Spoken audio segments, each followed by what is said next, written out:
I was at an event recently, and at this event I was sitting in the back of the room, and I was listening to the presenter, but I was amazed at this young little girl who was less than 2 years old. She was wandering about the room, and at one moment she came and she stood beside me, and she looked up with her big blue eyes, and I looked down at her, and she was so beautiful, and I just waved at her. And then she continued to walk, but then she walked right back again. She took her hand, she didn't stop looking at me, and she pointed to her dad, who was about 5 feet behind her. And I just love it because she was so excited for me to see her dad. And she knew he was protecting her. You see, this week's readings are all about the Father's love for us and our own journey.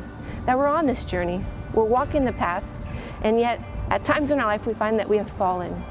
The gospel this week is of the prodigal son, who turns his back toward the Father, who spends his inheritance on a life of dissipation and finds himself in a very low moment.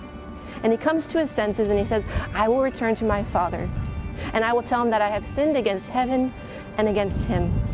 But I love this story because as he's walking toward the Father, once the Father sees him, the Father runs and embraces his Son.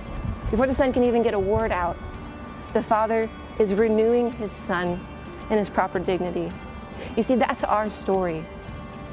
That's our Father. Our Father who loves us so much, he restores us to our dignity.